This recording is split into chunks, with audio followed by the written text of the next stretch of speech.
오늘의 주요 뉴스입니다. 지난주 국내 코로나19 신규 확진자가 전주보다 9.4% 줄어들면서 최근 2주 연속 감소세를 이어갔습니다. 31일부터는 코로나19의 감염병 등급이 4급으로 전환돼 전체 확진자 집계 대신 500여 개 감시기관이 신고한 숫자만 일주일에 한 번씩 공개됩니다. 다음 달부터는 어린이 보호구역에서도 시간대에 따라 최대 시속 50km까지 운전할 수 있습니다. 어린이 통행량이 적은 밤 9시부터 아침 7시까지 제한 속도를 높이는 건데 경찰은 오는 10월 초까지 시간제 운영구역을 늘려나갈 계획입니다. 프랑스가 전기차의 생산과 운송 등 전 과정에서 발생하는 탄소 배출량을 합산해 보조금 지급 여부를 판단하겠다고 밝혔습니다. 기준 점수에 미달하면 보조금 지급 대상에서 완전히 제외되는데 유럽과 거리가 먼 우리나라는 크게 불리하다는 우려가 나옵니다. 최근 달 남극에 착륙한 인도의 무인 달 탐사선이 달 표면에 황을 비롯해 산소와 알루미늄, 칼슘, 철 등이 있음을 탐지했습니다.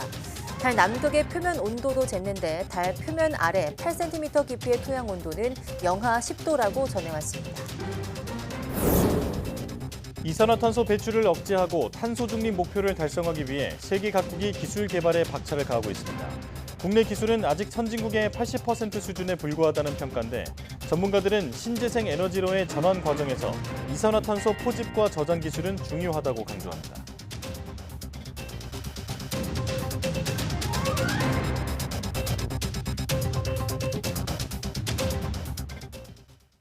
여러분 안녕하십니까? 사이언스 투데이 시작합니다. 목요일부터 코로나19 감염병이 독감과 같은 4급으로 전환되는 가운데 신규 확진자가 2주 연속 감소세를 보였습니다. 질병관리청은 지난 20일부터 26일까지 신규 확진자는 26만 4천여 명으로 일주일 전보다 9.4% 감소했고 감염 재생산 지수 역시 2주 연속 1 이하를 유지했다고 밝혔습니다. 사망자는 132명, 위중증 환자는 234명으로 다소 늘었지만 질병청은 치명률 0.04%, 중증화율 0.1%로 낮은 수준을 유지하고 있다고 설명했습니다. 목요일부터는 코로나19가 4급 감염병으로 전환됨에 따라 전체 확진자 집계는 끝나고 500여 감시기관이 신고한 확진자 숫자만 일주일에 한 번 공개됩니다. 수면 시간이 당뇨병과 큰 연관성이 있다는 연구 결과가 나왔습니다. 네덜란드 마스트리흐트 대학 공중보건연구소의 예로엔 알베르스 교수 연구팀은 하루 수면 시간이 지나치게 길거나 짧으면 당뇨병에 걸릴 위험이 높아진다는 연구 결과를 발표했다고 메디컬 익스프레스가 보도했습니다. 연구팀은 마스트리흐트 연구 데이터 중 하루 수면 시간 조사와 혈당 검사 자료가 있는 5,561명의 기록을 비교 분석했습니다. 그 결과 하루 수면 시간이 8시간인 사람에 비해 수면 시간이 5시간인 사람은 당뇨병 발병률이 2.9배, 12시간인 사람은 3.2배 높은 것으로 나타났습니다. 이 연구 결과는 미국 수면재단 학술지 수면 건강 최신호에 발표됐습니다. 후쿠시마 제1원전 오염수 방류 이후 도쿄전력과 환경성, 수산청 등이 원전 주변 바다의 삼중수소를 조사했는데 모두 기준치 이하라고 발표했습니다. 이런 가운데 중국발 항해성 전환은 일본 경찰서와 구청, 식당 등 가리지 않고 쇄도하고 있어서 일본 주요 장관들이 일제히 유감을 표하고 나섰습니다. 도쿄에서 김세호 특파원이 보도합니다. 오염수 방류에 따른 중국 내 반일 감정이 고조되면서 중국발 항의 전환은 잦아들 기미를 보이지 않고 있습니다. 방류를 시작한 지난 24일부터 나흘 동안 도쿄전력은 6천 건 이상, 일본 전국의 경찰서에서도 220여 건의 중국발 전화가 걸려왔습니다. 특히 시간이 지날수록 공공기관뿐 아니라 일반 영업점까지 무차별적으로 확산되고 있습니다. 100件ぐらい着信拒否してもうそれすらも上回って別な電話でかかってくるんで、その分やっぱ問い合わせの電話が取れなくなるんでやっぱ売り上げがやっぱ 1,2 万ぐらいその分は取りこぼしと。 일본 주요 부처 장관들은 중국이 과학적 근거에 기반해 생각하라며 일제히 유감을 표명했습니다. 또 중국의 일본산 수산물 수입 금지 조치에는 WTO 제소 등 맞대응도 검토하겠다고 밝혔습니다. 我が国は WTO の場でも問題提起をしてきております。今回の措置についても引き続き WTO の枠組み等の下で必要な対応を行ってまいります。 또 일본 경제산업상이 직접 후쿠시마산 수산물을 먹는 모습을 보이는 등 자국 수산물의 안전성을 홍보하면서 수산업 피해를 줄이는 데도 안간힘을 쓰고 있습니다. 本当に美味しく今一切れ目いただきました。漁師さんたちのですね、誇り、思い、これをかみしめていただきたいと思います。 중국은 오히려 연일 일본의 오염수 방류에 대한 비난을 이어가고 있습니다. 对日方政府的这种批评、反对的态度，在国际上是有很大的代表性的，这一点值得日方深思。 일본 외무성 간부는 중국에서 오염수에 대한 불안이 당분간 사그라지지 않는다며 장기전을 각오할 필요가 있다고 말한 것으로 전해졌습니다. 원전 방류를 둘러싼 과학적 논의와는 별개로 중일 간 외교적 갈등의 골은 점점 더 깊어질 기미를 보이고 있습니다. 도쿄에서 YTN 김세호입니다. 일본 정부 차원의 반발에도 불구하고 오염수 방류 이후 중국인들의 반일 감정은 급격히 고조되고 있는데요. 군사 대응을 해야 한다는 목소리까지 나오고 있습니다. 이런 강력한 반발의 배경은 뭔지 베이징 강정규 특파원이 보도합니다. 중국 최대 도시 상하이의 한 수산시장. 후쿠시마 오염수 방류 이후 파리만 날립니다. 다음 달에 금어기가 풀리지만 해산물 소비가 뚝 끊기면서 어업 종사자들은 시름만 깊어집니다. 从24号开始到今天一点都不忙，很闲。就从货物水开始排放的时候，基本上没人买货了。 중국 온라인 쇼핑몰에서 방사능 측정기 판매량은 200% 넘게 급증했습니다. 단순 불안감에 그치지 않고 공격적 태도로도 이어집니다. 앞으로 중국 연안의 방사능 농도가 기준치를 넘으면 생화학 공격으로 간주해야 한다는 겁니다. 누리꾼들은 물론 현지 매체들도 군사적 대응을 거론하기 시작했습니다. 아무런 근거가 없는데 그런 얘기를 함부로 쓸 수 있는 그런 언론 분위기가 아니거든요. 사실상 중국에는 민영 언론이 없고 사실상 모두가 다 관영 언론이기 때문에. 아이들이 다니는 일본인 학교에도 돌과 달걀이 날아들 만큼 반일 감정이 들끓는 가운데 중국 SNS엔 이런 영상도 올라왔습니다. 踩着我们先辈的累累白骨，在我们的领土上学习、生活、享乐，这难道不是一种莫大的耻辱吗？ 직접 전쟁을 겪지 않은 젊은 세대의 비장한 말투에서 애국주의 교육의 흔적도 엿보입니다. 일본을 향한 중국인들의 뿌리 깊은 적대감, 오늘날 신냉전 구도와도 맞물려 간단치 않습니다. 실제 지난 2012년 일본이 센카쿠 열도 국유화를 선언하자 중국 각지에선 폭동에 가까운 반일 시위가 벌어졌습니다.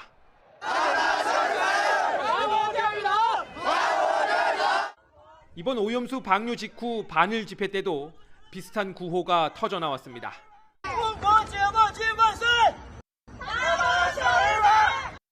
이제는 과거와 다르다며 대내외에 국력을 과시하는 중국. 일제 침략 역사에 대한 피해의식이 공격적 태도의 명분이 되고 있습니다. 베이징에서 YTN 강정규입니다. 열흘이 넘은 그리스 북동부 산불의 피해 면적이 유럽연합 관측사상 최대를 기록했습니다.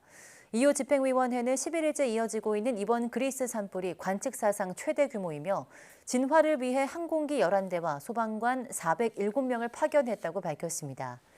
지난 19일 시작된 그리스 북동부 산불로 최소 20명이 숨지고 미국 뉴욕시보다 더 큰 면적인 810제곱킬로미터가 불에 탔습니다. 유럽 산불 정보 시스템에 따르면 이는 집계가 시작된 2000년 이후 최대 규모입니다. 그리스 정부는 방화 혐의와 관련된 79명이 경찰에 체포됐다고 밝혔습니다.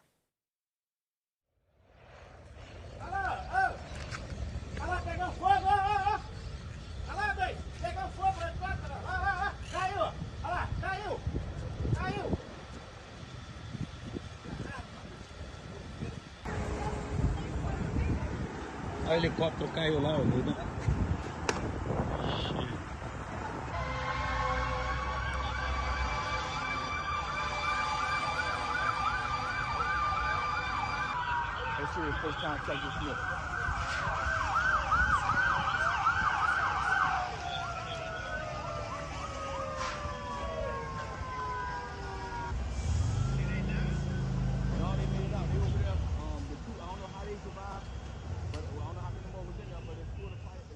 Right now, fortunately, they were able to, crawl themselves out to safety.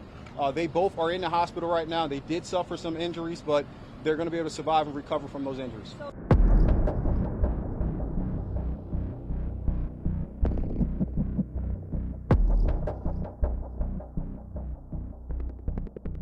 Call came out about 8:41. They were in the air within a minute. They were, mayday and putting out the distress within 2 minutes. And throughout that time, they even still had the foresight to notify the local fire department that we weren't going to be able to land and that they needed to be able to get there and rescue these people. So we're talking about the character of these men and women, or these men in this case, on this aviation unit. As they were fighting for their life, they were worried about somebody else's. What else can you say about that type of character?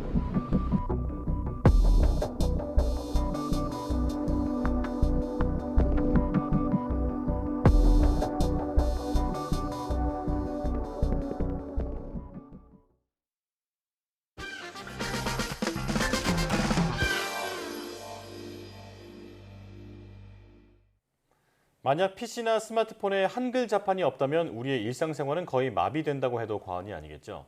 지금은 당연한 것으로 생각되는 이 키보드도 처음에는 이 세상에 없었던 장치인데요. 과연 처음 한글 키보드를 만든 사람은 누굴까요? 한글 자판을 만든 사람은 컴퓨터 전공자도 전자회사 직원도 아닌 안과 의사였습니다. 한글을 사랑하고 사람들을 사랑했던 우리나라 최초의 안과 의사 공병우 박사의 헌신을 오늘 과톡에서 돌아보겠습니다. 함께 보시죠. IT 사회의 필수품, 키보드. 스마트폰이 대중화된 요즘에도 여전히 중요한 도구인데 오늘날의 키보드 자판은 각 나라의 언어에 맞게 여러 형태로 발전되어 왔다.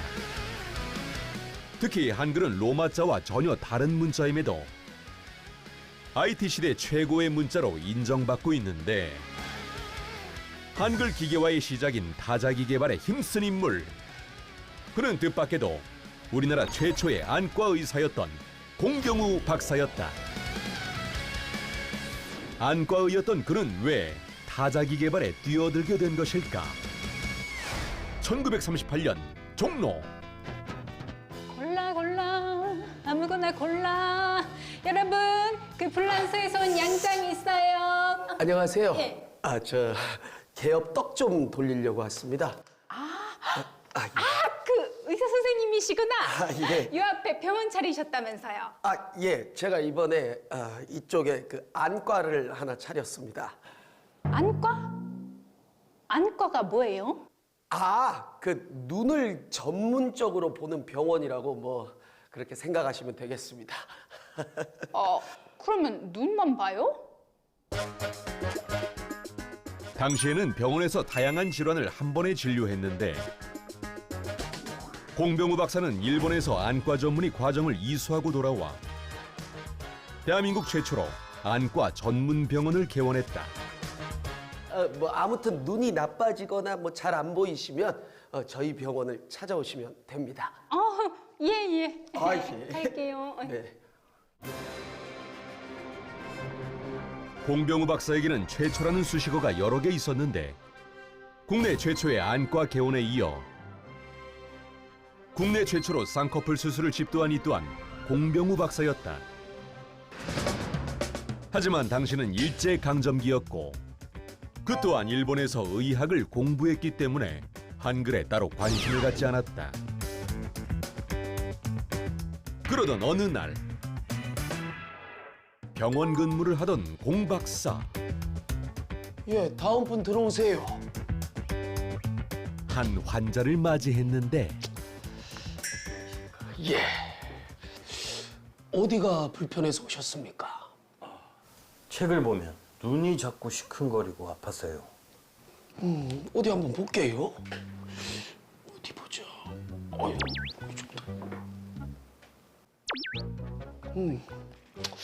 이건 눈병인 것 같습니다.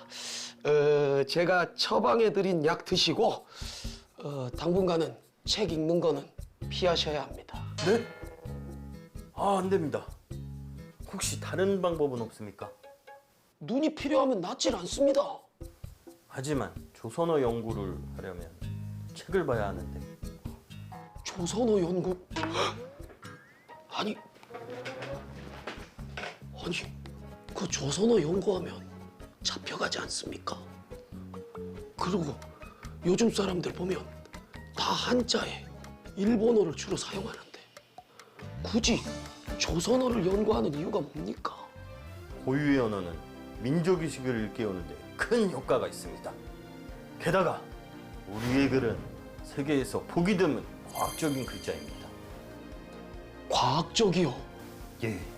하지만 일본은 조선어를 탄압하고 슬프게도 우리 국민은 조선어에 관심이 없습니다. 이러다가는 영영 조선어가 잊혀질지도 모릅니다. 환자는 공 박사에게 한글의 독창성과 과학적 원리를 설명하기 시작했는데 그는 조선어 사전을 편찬하고 조선어 학회를 이끌었던 국어학자 이극로 선생이었다. 이렇게 아름다운 글자가 세상에서 사라진다는 건 있을 수 없는 일이야. 그렇고 말고. 공 박사는 이극로 선생과의 만남 후 한글에 큰 관심을 갖게 되었는데 그러던 1945년 8월 15일 조선은 해방을 맞이했다. 하지만 해방 후에도 사람들은 습관처럼 한자어와 일본어를 사용하며 조선어를 잘 쓰지 않았는데 많은 사람들이 다시 한글을 쓰게 하는 방법은 없을까? 그래. 그거야. 고, 가, 나, 그? 그렇지. 그것은 바로 시력검사판을 한글로 만드는 것. 최초의 한글 시력검사판은 공 박사의 손에서 탄생했다.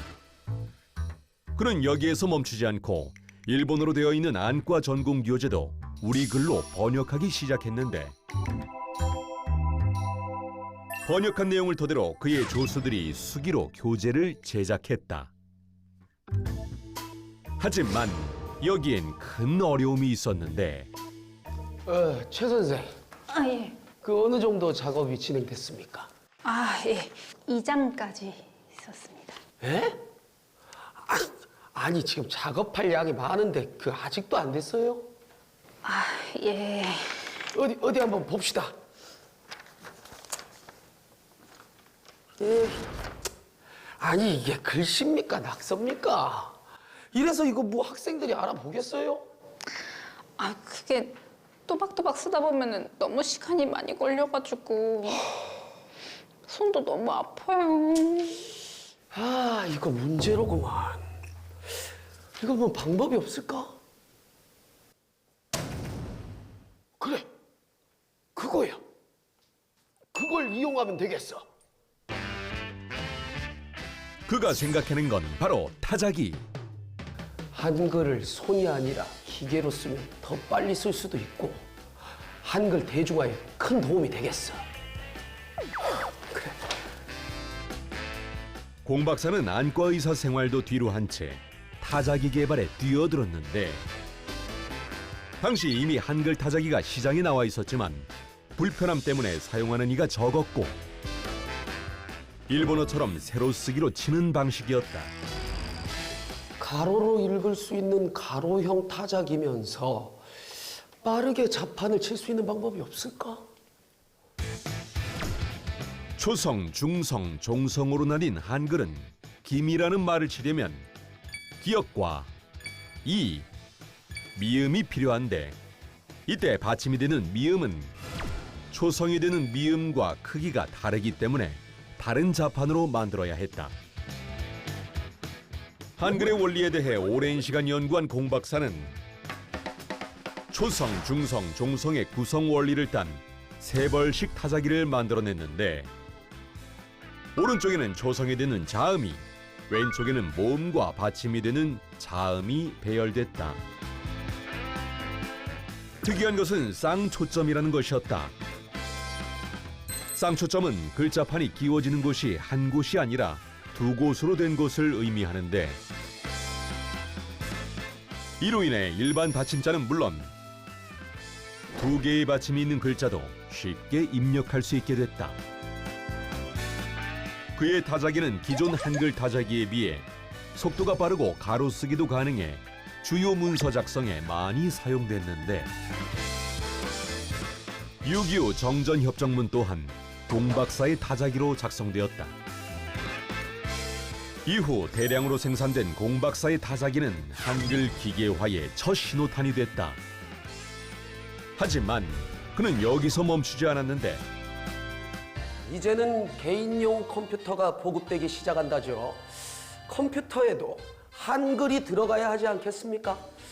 한글 기계가 자꾸 나오면 한글을 사랑하지 않을 수 없을 겁니다. 그는 80이 넘은 나이에도 컴퓨터를 익히고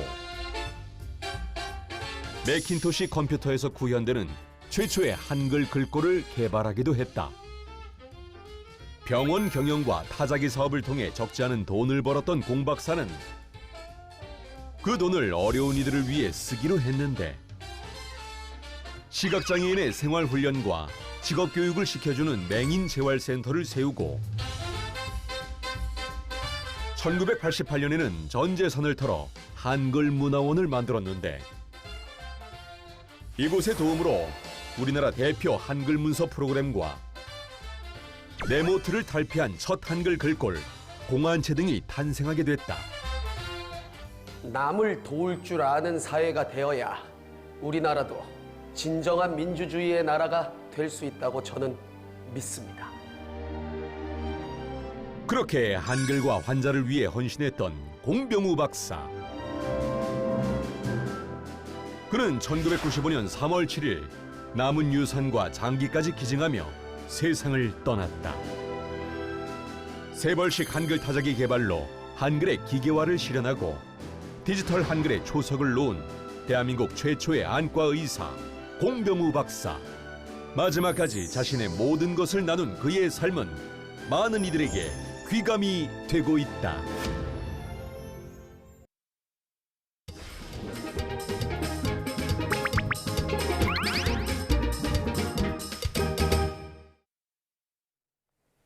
동물의 다양한 생태와 습성을 알아보고 그 속에 담긴 과학을 찾아보는 시간입니다. 사이언스 주 이동은 기자와 함께합니다. 어서 오세요. 안녕하세요. 네, 자 이번 주에는 어떤 동물에 대해서 얘기 나눠볼까요? 네, 오늘은 아프리카의 맹수로 알려져 있는 하마에 대해서 이야기를 나눠보겠습니다.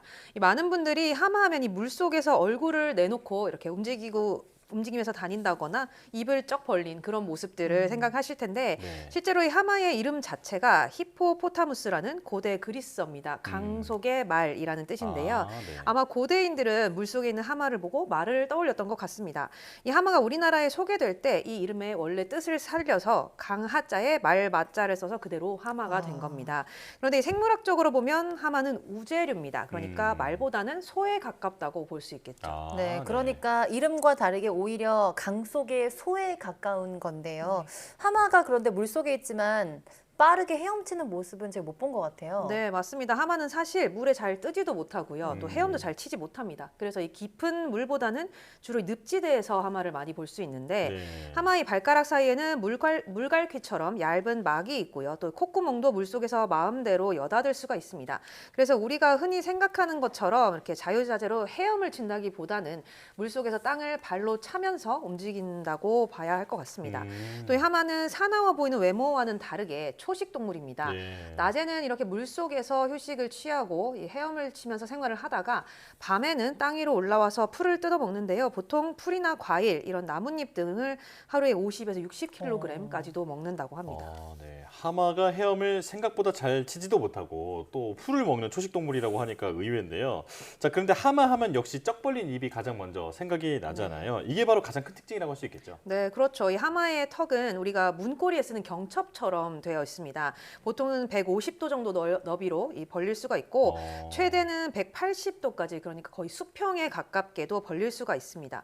악어나 고래, 또 이 뱀과 같은 동물들도 하마처럼 비슷한 턱의 구조를 가지고 있어서 이렇게 입을 크게 벌릴 수 있는데요. 사람의 턱이 보통 45도 정도 벌어진다고 하니까 어느 정도로 크게 벌어지는지 조금 감을 잡으실 수 있을 것 같습니다. 네, 아무리 하마가 초식 동물이라고 하지만 저렇게 커다랗게 벌린 입이 굉장히 위협적인데요. 그래서 좀 하마가 맹수다, 또 위협적인 동물이다, 포식자 이렇게 인식되기도 하는 것 같아요. 네, 그렇죠. 실제로 이 수컷 하마에게 턱은 엄청난 무기라는 연구 결과도 있습니다.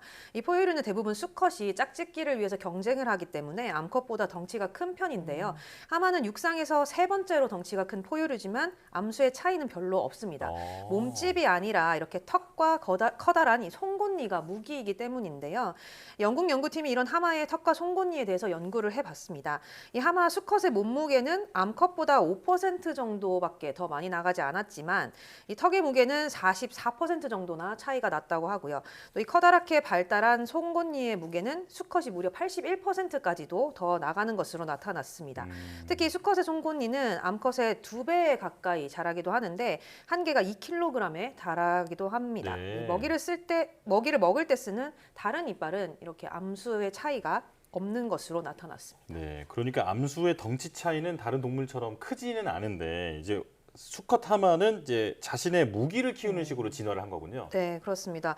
여기에는 또 이 하마가 사는 환경이라든가 생리적인 구조가 또 영향을 주었던 것으로 나타났는데 하마는 보통 물속에 몸을 담그고 있기 때문에 몸집 자체로는 큰 위력을 보이지가 못하잖아요. 그래서 입을 벌릴 때 보이는 이런 턱과 이빨로 자신이 우월하다는 표시를 하게 된 겁니다. 네. 또 이 하마는 물에 떠서 생활하기 때문에 체중을 지탱을 해야 된다거나 또 이 몸에 열을 식힐 필요가 없어서 에너지 소비량이 좀 다른 동물보다 적은 편인데 이 때문에 빠르게 먹이를 먹은 뒤에 오랫동안 소화하는 신체 구조로 되어 있습니다. 그러니까 소화 속도가 떨어지는 만큼 체중을 늘리는 데는 조금 한계가 있었던 거죠. 예. 결국은 이 끊임없이 영역 싸움을 해야 하고 또 이 짝짓기 경쟁을 해야 하는 수컷 하마에게는 이 몸집이 아닌 턱과 이빨을 발달시키는 방향으로 진화가 필요할 수밖에 없었습니다. 네, 단순히 좀 위협적이다 이렇게만 생각을 했는데요. 하마의 턱과 또 송곳니가 발달한 데는 과학적인 이유가 있었던 것 같습니다. 또 저는 그 동물 영상을 보면서 하마가 굉장히 크게 소리를 내는 거를 봤는데요. 이것도 네. 위협적인 행동일까요? 네, 이 하마의 울음소리는 사실 위협이라기보다는 오히려 자신의 이웃을 구별하는 행동이라고 볼 수 있습니다. 이것도 이제 프랑스 연구팀이 분석을 해봤는데 네. 이 호수에 사는 하마의 울음소리를 녹음을 해서 이 하마가 속해 있는 무리와 또 속하지는 않았지만 같은 호수에 있는 이웃 무리 또 이 아주 다른 호수에 사는 무리에게 들려줘 봤습니다. 그랬더니 하마가 속한 무리와 이웃 무리에서는 별다른 공격성을 띠지 않았던 반면에 완전히 다른 호수에 사는 낯선 무리에서는 강한 반응을 보였는데요. 영역 표시의 일종인 배설물을 뿌리는 행동을 더 많이 하는 것으로 나타났습니다. 네. 연구팀은 하마가 다양한 형태의 울음소리를 내는 만큼 의사소통을 위해서 울음을 사용하는 것이 당연하다 이렇게 봤는데 특히 하마의 울음소리는 1km 밖까지 퍼져나가기 때문에 같은 호수에 사는 다른 무리의 하마들도 이 서로의 울음소리에 익숙해질 가능성이 큰 것으로 분석을 했습니다. 아, 네. 그러니까 하마에게도 외국어가 있다 이렇게 이해하면 될 것 같은데요. 자, 하마에 대해서 또 다른 재미있는 사실도 알려주시죠. 네, 또 이 흥미로운 사실이 있는데 하마가 붉은색의 땀을 흘린다는 겁니다. 그래서 과학자들이 하마의 땀을 채취해서 분석을 해봤는데요. 하마의 땀은 자외선을 차단하고 또 이 세균의 번식을 막아서 피부를 보호해주는 그런 역할을 하는 것으로 나타났습니다. 하마가 이 털이 없지만 탁하고 이 끈끈한 성분의 땀이 나와서 우리가 쓰는 이 선크림처럼 이 자외선을 흡수해서 차단을 해주는 건데 하마가 물속에서 하루 종일 눈과 코만 내놓고 일광욕을 즐기는 동안 이 땀이 피부에 끈적하게 달라붙어서 강한 햇볕으로부터 이 피부를 보호해주는 겁니다. 또 이 하마의 땀에는 히포수도릭산이라는 색소가 들어있어서 붉은색을 띠게 되는데 네. 색이 진해지면서 동시에 강한 산성으로 땀이 변하게 되고요. 그러면서 이 피부에 생긴 상처의 감염을 막아주고 또 이 세균 번식도 막아준다고 합니다. 그렇다면 이런 하마의 땀 성분을 사람이 좀 이용할 수도 있지 않을까 이렇게 생각할 수 있을 텐데요. 네, 선크림처럼요. 그렇죠. 네. 그런데 이 하마의 땀에는 냄새가 정말 많이 난다고 합니다. 좀 지독한 냄새가 난다고 하고요. 또 이 하마는 현재 멸종 위기종으로 지정이 되어 있어서 상업적인 목적으로는 활용을 할 수가 없다고 합니다. 아, 네. 방금 말씀하신 것처럼 하마가 현재 멸종 위기종으로 지정이 돼 있어서 그 현재 하마는 아프리카에서 주로 볼 수 있을까요? 네, 뭐 하마의 송곳니라든가 또 고기를 얻기 위해서 밀렵이 아주 많이 증가를 했었고요. 또 이 개체수가 계속 감소를 했는데 현재 이제 전 세계 하마 개체수가 13만 마리가 안 되는 것으로 알려졌고 중남부 아프리카 지역에서만 하마를 찾아볼 수가 있다고 합니다. 그런데 최근에는 이 하마가 남미에서 나타나면서 문제가 되고 있습니다. 이 콜롬비아의 마약왕이었던 파블로 에스코바르가 살아있을 당시에 하마 4마리를 몰래 들여와서 키웠는데 그가 죽고 나서 이 하마들이 인근에 있는 강과 호수로 넘어가서 아주 빠르게 번식을 하게 된 겁니다. 현재 알려진 바로는 이렇게 늘어난 하마가 200여 마리에 달하는 것으로 알려졌는데 원래부터 하마가 살지 않았던 곳에 이렇게 갑자기 외래종인 하마가 들어오게 되면서 생태계를 파괴하지 않을까 이런 우려가 끊이지 않고 있습니다. 네, 하마가 전혀 살지 않던 곳에 이렇게 큰 덩치의 동물이 나타나니까 생태계에는 불청객이라고 볼 수 있는데 어떤 영향은 없을까요? 이 부분에 대해서 과학자들이 좀 엇갈린 의견을 내고 있는데요. 먼저 호주 연구팀이 남미의 하마처럼 새롭게 유입된 이 대형 초식 동물은 오히려 자연을 회복시킬 수 있다 이런 주장을 했습니다. 연구팀이 10만 년 동안 인간이 멸종시킨 대형 초식 동물과 또 그 자리에 대신 들어온 이런 외래 초식 동물들을 비교해봤는데 이 몸무게와 소화력 같이 이런 형질들이 새로 유입된 초식 동물의 64%가 멸종된 동물과 비슷한 것으로 나타났습니다. 그러니까 이 외래종이 멸종된 동물을 일부 대체할 수 있다는 거죠. 이런 맥락에서 이 콜롬비아에 나타나게 된 하마는 10,000년 전에 멸종한 이 대형 라마를 대신할 수 있다고 연구팀은 분석을 했는데 하마의 몸무게가 대형 라마와 비슷하고요. 또 이 소화 방식이나 보행 방식도 비슷하기 때문입니다. 연구팀은 또 이 하마가 생태계에 피해가 아니라 도움을 주고 있다 이렇게 설명을 했는데 하마가 물에서는 멸종한 라마처럼 풀을 뜯고 또 뭇에서는 풀을 뜯고 물에서는 코뿔소처럼 또 이 배설물로 수중 생태계를 비옥하게 한다 이렇게 본 겁니다.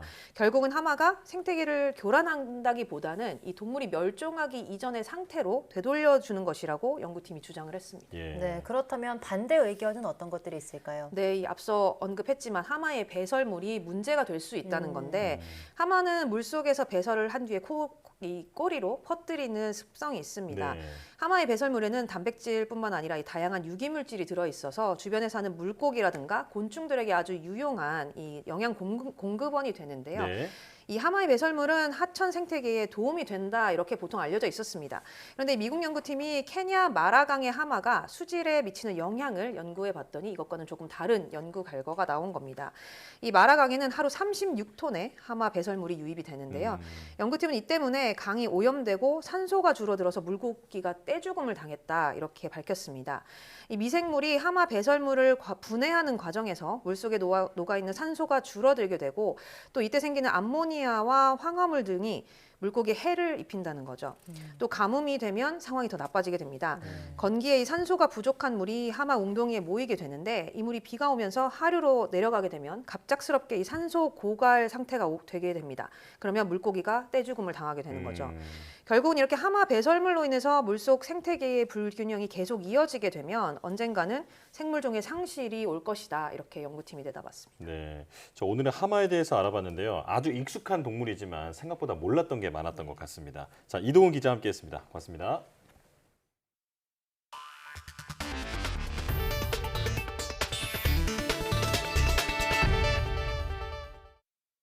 최근 달 남극에 착륙한 인도의 무인 달 탐사선 찬드라얀 3호의 탐사 로봇 프라기안이 달 표면에 황이 존재함을 확인했습니다. 또 예상된 대로 산소와 알루미늄, 칼슘, 철, 크롬, 티타늄, 망간, 실리콘도 탐지됐습니다.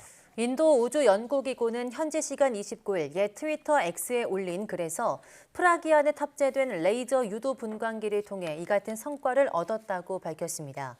이어 현재 수소 탐사도 진행 중이라고 덧붙였습니다. 이와 함께 달 남극 표토의 온도 측정 결과도 전해왔는데 달 표면 아래 8cm 깊이의 토양 온도는 영하 10도라고 밝혔습니다. 이처럼 세계 최초로 달 남극 착륙에 성공한 인도가 다음 달 2일에는 태양을 관측할 인공위성을 쏘아 올립니다. 인도가 태양 관측용 인공위성을 발사하기는 이번이 처음입니다. 힌두스탄 타임스 등 인도 매체에 따르면 인도 우주연구기구는 아디티아 L1 인공위성을 다음 달 2일 오전 11시 50분 남부 안드라 프라데시주 스리 하리코타 우주기지에서 발사한다고 발표했습니다. 아디티아 L1은 발사 후 일단 낮은 지구 궤도에 머물다가 자체 추진력을 이용해 라그랑주 1지점을 향해 다시 발사됩니다. 태양과 지구 사이에 있는 라그랑주 1지점까지 도착하는 데 125일이 소요될 것으로 예상됩니다. 지난 이틀에 걸쳐 호주에서 진행 중인 CCS 기술 실증 사업과 상업화 현장을 전해드렸는데요. 탄소 배출 억제와 함께 탄소 중립을 위한 대안의 하나인 이 CCS 기술이 국내에서는 어디까지 와 있을까요? 양우영 기자가 짚어봤습니다. 울산에서 남동쪽으로 58km 떨어진 곳에 있는 동해가스전. 지난 2021년 말 가스 생산이 멈춘 이곳에 국내 첫 CCS 실증 사업이 진행될 예정입니다. 석유공사는 2025년부터 2030년까지 연간 120만 톤의 이산화탄소를 포집해 이곳에 저장한다는 계획입니다. 정부는 지난 4월 말 온실가스 감축 목표 달성을 위한 세부 방안으로 CCS 기술의 활용 방안까지 더한 CCUS로 감축할 탄소량을 기존 1,030만 톤에서 1,120만 톤으로 확대했습니다. 문제는 국내의 관련 기술 수준이 아직 부족하다는 점입니다. 국내 CCUS 기술 수준은 미국, 유럽 대비 약 80% 수준인데 이 가운데 포집 기술 분야는 4.5년 뒤처져 있습니다. 탄소 저장 분야 기술 격차는 더 커 6.5년 차이가 나는데 포항 지진 이후 관련 연구들이 중단되거나 축소됐기 때문입니다. 국내 CO2 포집 기술 수준에서 선진국과 경쟁을 할 수 있을 만큼 원천 기술은 확보하였는데요. 국내 기술이 좀 부족한 면은 사실입니다. 그 중에 하나가 대규모 실증이고요. 두 번째가 바로 경제성입니다. 이런 가운데 CCS 기술이 위장 환경주의, 이른바 그린워싱이라는 지적도 있습니다. 발전소에 탄소 포집 설비를 추가하면 건설 비용과 연료 사용이 느는 등 이산화탄소 감축량보다 배출량이 더 많을 수 있다는 비판입니다. 하지만 실상은 그렇지 않다는 설명입니다. 통계적인 오해로 출발한 생각입니다. 현재 최대 감축량 대비 한 10% 미만이 될 것으로 예상되고 있어서 전체적으로 감축 과정에서 발생하는 그러한 배출량은 점점 줄어들 것이고 국제에너지기구는 CCS 기술 없이 지구온도 1.5도 상승 제한이라는 목표를 달성하기란 사실상 불가능하다고 밝혔습니다. 따라서 신재생 에너지로의 전환 과정에서 CCS 기술은 큰 역할을 하며 효율 향상과 경제성 확보를 위한 CCS 기반 기술 개발을 꾸준히 이어가야 한다고 전문가들은 강조하고 있습니다. YTN 사이언스 양우영입니다. 어린이 보호구역 스쿨존에서는 대부분 시속 30km로 속도가 제한돼 있습니다. 그러나 어린이 통행이 거의 없는 심야 시간대에도 속도 제한이 일률적으로 적용돼 과도한 규제라는 지적도 있는데요.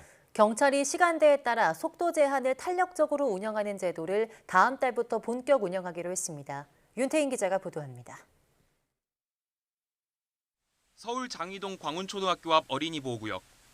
지난해 10월부터 시간제 속도 제한이 시범적으로 운영되고 있습니다. 평상시에는 시속 30km로 속도가 제한되지만 어린이 통행량이 적은 한밤중엔 최대 시속 50km까지 운전할 수 있는 겁니다. 제한 속도 30으로 심야 시간에도 좀 너무 느리기 때문에 이제 시민들의 과속을 유발하고 또 법규 위반을 유발했다면 이제 제한 속도 50으로 이제 상향이 되면서 이제 국민들이 이제 자연스럽게 통행할 수 있도록 하는 효과가 있습니다. 도로교통공단이 시간제 속도 제한을 시범 운영하는 지역에서 초등학교 교사와 학부모, 일반 운전자를 대상으로 설문한 결과 75%가 제도에 찬성한 것으로 나타났습니다. 또 야간 시간대 제한 속도를 완화한 곳에서 제한 속도 준수율은 43.5%에서 92.8%로 높아졌습니다. 저는 좋은 것 같아요. 왜냐하면 11시에서 7시 사이에는 아이들이 굳이 다닐 일이 별로 없을 것 같고 그러니까 이제 운전자들은 훨씬 좋죠. 이에 따라 경찰은 시범 운영을 거친 어린이 보호구역을 포함해 전국 스쿨존 9곳에서 다음 달부터 시간제 속도 제한을 본격 운영하기로 했습니다. 먼저 시간대와 상관없이 시속 30km로 제한됐던 곳은 심야 시간대 제한 속도 기준이 시속 40km에서 50km로 완화됩니다. 반대로 현재 제한 속도가 40km에서 50km 사이인 어린이 보호구역에서는 등하교 시간대 제한 속도가 시속 30km로 하향됩니다. 경찰은 오는 10월 초까지 전국 시 도청별로 시간제 속도 제한이 필요한 스쿨존을 파악해 적용 대상을 늘려갈 계획입니다. 동시에 통학로 주변 노란색 건널목을 늘리고 학원가 등에서 음주운전을 집중 단속하는 등 속도 제한 완화로 어린이 사고가 늘어나는 일이 없도록 주의를 기울일 방침입니다. YTN 윤태인입니다. 생산에서 운송까지 전 공정에서 발생하는 탄소 배출량을 합산해 전기차 보조금 지급 여부를 판단하는 이른바 프랑스판 IRA 예고에 한국 전기차 업계에 비상이 걸렸습니다. 한국무역협회와 유럽한국기업연합회는 프랑스 정부에 제출한 의견서에서 전기차 보조금 개편을 담은 시행규칙 초안이 차별적 대우를 금지한 한 EU 자유무역협정 FTA를 잠재적으로 위반할 가능성이 있다고 우려를 표명했습니다. 초안에 따르면 해상 운송을 비롯한 생산 전 공정에서 발생하는 탄소 배출량을 반영한 환경 점수를 매겨 보조금이 지급되며 일정 점수에 미달하면 보조금 지급 대상에서 아예 제외되는데 내년 1월부터 6개월간의 유예 기간을 거쳐 본격 시행될 예정입니다. 특히 프랑스 정부의 설계 방식대로라면 한국을 포함해 유럽과 거리가 멀수록 보조금 지급 판단 시 현격히 불리하게 설계됐다고 업계는 분석하고 있습니다. 중국이 영어뿐 아니라 한국어와 독일어, 프랑스어 등 다양한 외국어로 가짜 뉴스를 퍼뜨리고 선동을 시도하다가 적발됐다고 미국 언론이 보도했습니다. 뉴욕타임스는 페이스북과 인스타그램의 모 회사 메타가 중국 정부가 배후에 있는 페이스북 계정 7,704개, 페이스북 페이지 954개, 페이스북 그룹 15개, 인스타그램 계정 15개를 삭제했다고 보도했습니다. 메타는 또 인스타그램과 왓츠앱, 블로그 스팟 등에서도 중국 정부와 연관된 수백 개의 계정을 적발했습니다. 중국은 이런 계정들을 통해 다양한 국가를 겨냥해 가짜뉴스와 각종 친중국 메시지를 발신하는 것으로 확인됐습니다. 미국 국방부는 수도 워싱턴 DC의 공중 방어를 강화하기 위해 인공지능에 기반한 최첨단 감시 시스템을 도입한다고 밝혔습니다. 미 국방부는 홈페이지를 통해 워싱턴 상공으로 침투하는 비행체를 조기에 탐지하는 영상인식 경보 시스템을 도입한다며 2001년 9.11 사태 때보다 10배 향상된 능력을 갖춘다고 설명했습니다. 새로 도입되는 시스템은 18개월간 시범 운영을 마치고 생산업체와 1억 달러 한도의 계약을 체결해 이미 주문이 진행되고 있으며 올해부터 실전 배치될 예정입니다. 올해 전국 유치원과 초중고등학교 학생 수는 578만여 명으로 지난해보다 9만 6천여 명 줄어든 것으로 나타났습니다. 교육부와 한국교육개발원이 발표한 2023년 교육기본통계조사에 따르면 올해 4월 1일 기준 유치원 학생 수는 52만여 명으로 지난해보다 3만 1천여 명, 약 5.6% 감소했습니다. 초등학생은 지난해보다 2.3% 줄어든 260만여 명, 중학생은 16% 적은 132만여 명으로 파악됐습니다. 다만 고등학생은 127만여 명으로 1년 전보다 1.3% 증가했습니다.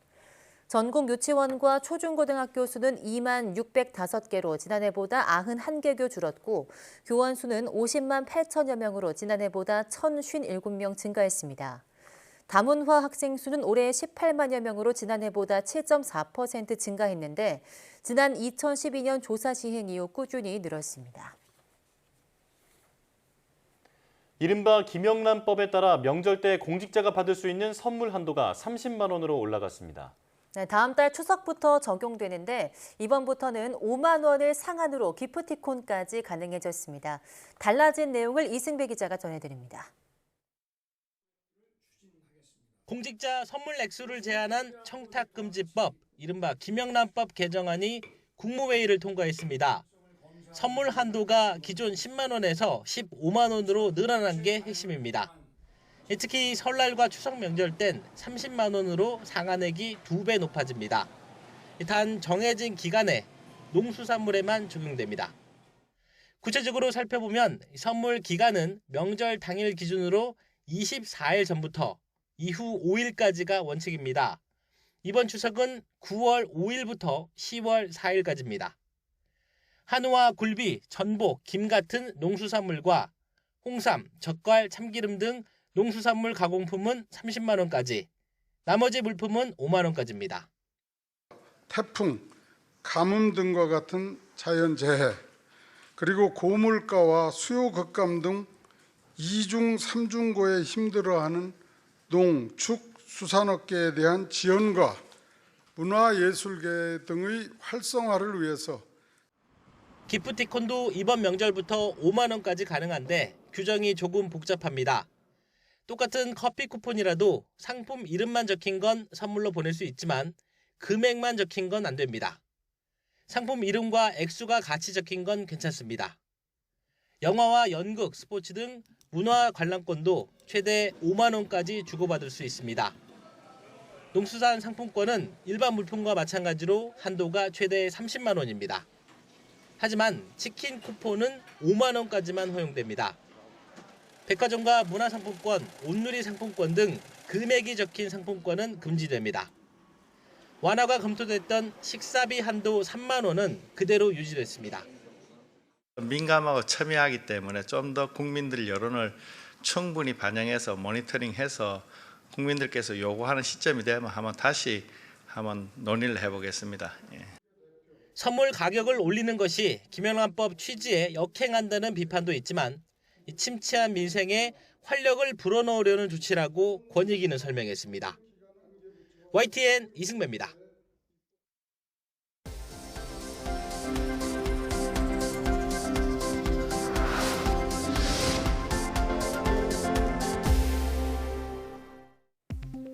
국내 연구진이 오차를 크게 줄일 수 있는 해빙 두께 추정법을 개발했습니다. 급지연구소와 서울대, 미 국제 북극연구센터 공동연구팀은 현장 관측 자료와 원격 탐사 자료를 비교해 해빙 두께 변화에 영향을 주는 요인을 파악하고 이를 관측해 여름철 북극 해빙 두께 추정법을 개발했다고 밝혔습니다. 연구팀은 해빙 표면이 녹거나 패여서 생성된 물웅덩이는 상대적으로 어두워 인공위성에서 밝기 차이로 식별된다는 점을 이용해 해빙 두께 산출법을 만들었습니다. 이 방법을 이용하면 공간 해상도는 2배 이상 높이면서 두께 추정값의 오차는 최대 60%까지 줄일 수 있다고 연구팀은 설명했습니다. 60세 이후에도 적정 체중을 유지하는 여성은 장수할 가능성이 2배까지 커진다는 연구 결과가 나왔습니다. 미국 샌디에이고 캘리포니아대 연구팀은 61세에서 81세 여성 5만 4천여 명을 대상으로 체중을 추적 조사한 결과 이렇게 나타났다고 밝혔습니다. 연구 결과 체중 변화가 5% 이내인 그룹은 체중이 5% 이상 감소한 그룹에 비해서 90세에서 100세까지 장수 확률이 최대 2배 더 높았습니다. 또 3년 뒤 체중이 5% 이상 감소한 여성은 체중을 유지한 여성보다 90세까지 생존할 확률이 51% 낮은 것으로 나타났습니다. 국내 연구진이 진먼지 진드기에 의해 발생하는 아토피 피부염을 치료할 새로운 표적 물질을 찾아냈습니다. 경북대 의대 연구팀은 진먼지 진드기가 유발하는 민감성 중증 만성 아토피 피부염을 악화하는 주요 인자를 발견했다고 밝혔습니다. 연구팀은 진먼지 진드기로 각질 형성 세포를 자극한 뒤 가장 많이 분비되는 특정 물질을 찾아내고 이를 쥐에게 주입했더니 아토피 증상이 심해지는 것을 확인했습니다. 또 이 물질은 아토피 피부염 부위에 있는 면역 세포를 활성화하고 염증이 심해지면 다시 발현이 늘어나면서 아토피 피부염 증상을 악화하는 것으로 나타났습니다. BC카드가 중고거래 시 활용할 수 있는 결제 영수증 기반 대체 불가능 토큰 NFT 기술과 관련해서 국내 특허 2종을 출원했다고 밝혔습니다. 이로 인해 고객이 영수증을 직접 휴대전화로 찍거나 내려받아서 생활금융 플랫폼에 올리면 해당 정보가 담긴 영수증 사진은 이미지화돼 블록체인의 NFT로 자동 저장됩니다. BC카드는 이번 특허로 최근 폭발적으로 증가한 리셀과 중고거래에서 디지털 보증서 역할을 할 수 있을 것으로 기대했습니다.